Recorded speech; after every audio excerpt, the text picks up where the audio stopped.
Joining us is Arno de Borchgrave, Newsmax contributor and former member of the Newsmax Board of Directors.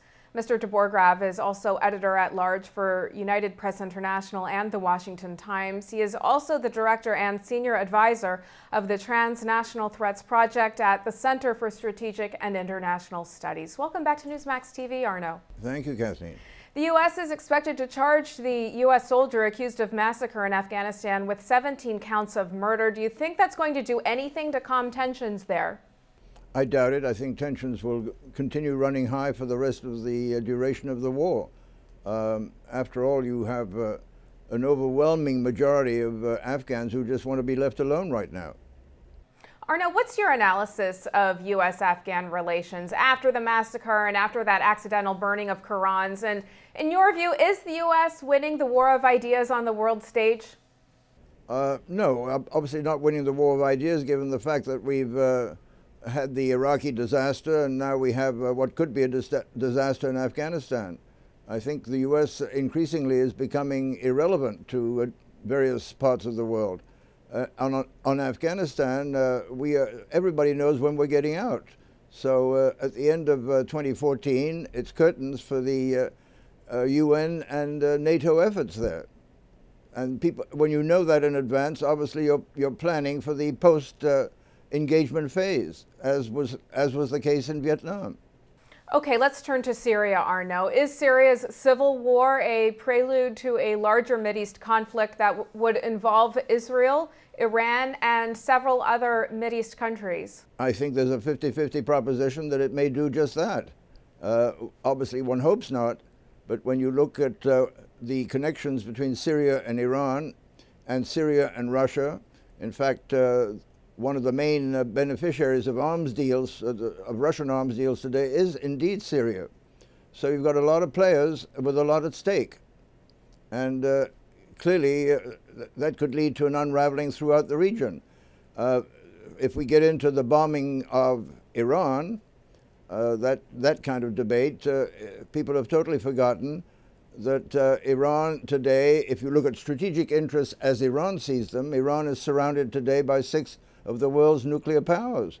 You've got Israel to the west, Russia to the north, China to the northeast, India and Pakistan to the east, and the U.S. To the south with the Fifth Fleet.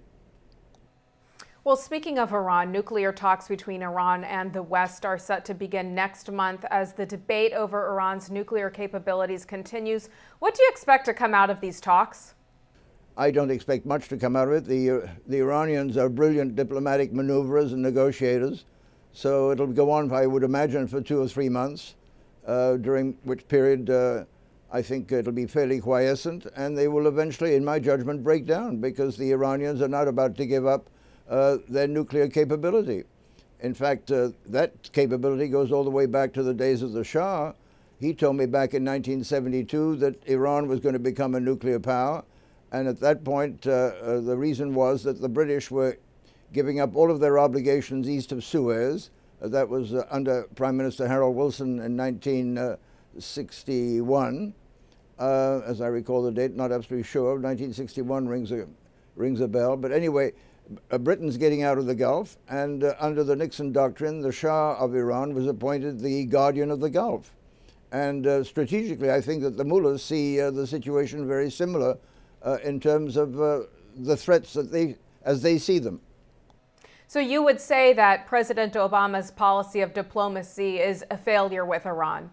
Not yet. It's not yet a failure. How can we say that before the negotiations have resumed? I'm just anticipating that they will eventually break down. Okay. And then at that point, I think you have to ask yourself, would it be wise to bomb Iran? Some people believe that it would be.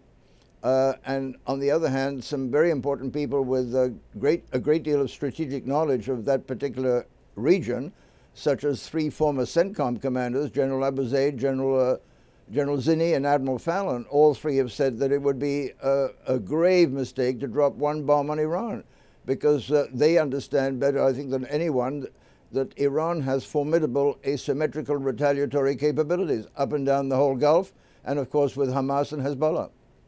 Now, President Obama recently said that time is running out for negotiations with Iran on its nuclear program. Secretary of Defense Panetta said an Israeli attack on Iran could take place in just a few months. There are many, however, who believe the West must put more effort into a negotiated solution. Where do you come out on this? I mean, do you believe Israel should or will attack? Well, I think I just made clear that by quoting 3 former CENTCOM commanders that it would be the height of strategic madness, you could even call it, to bomb Iran if you know what it's going to trigger, which is an upheaval throughout the Middle East, and you'll see oil at 300, 500. The sky's the limit. What is your analysis of the Iranian nuclear threat right now? Well, that they are going for a nuclear capability, there's no question about that. We've known that for a long time. The Pakistanis helped them. That famous black marketeer in the nuclear business, Dr. A.Q. Khan of Pakistan, started helping the Iranians developing their nuclear capability, and that was a long time ago. So it's been a steady program ever since. There's no doubt that they're going for a nuclear capability, and there's no doubt they're going to try to disarm us through diplomatic negotiations. The question you're asking is then, after all that, should we bomb Iran? And personally, I don't think that would be a very, very wise decision. Okay, one more question for you, Arno, before you go. This one on Al-Qaeda. French police say an Islamic extremist who claimed he had ties to Al-Qaeda and killed 7 people is dead. Despite bin Laden's death, is Al-Qaeda getting reorganized and stronger? Oh, there's no question that it is. And this particular Al-Qaeda, freelance soldier, he didn't belong to any organization. These people are recruited through the internet. Al-Qaeda or pro-Al-Qaeda sites on the internet have proliferated by the dozens. In fact, I think there are several thousand today. And these kids watch on the net all the time, and they see all this propaganda, and it appeals to them. Just as it appealed to some people to be in the resistance during World War II. They're looking for action. And the propaganda, the Islamist propaganda, is extremely well conducted and recruits a lot of people online. All right, Arno de Borchgrave, thanks so much for joining us. And as always, we appreciate your insight. Thank you, Kathleen.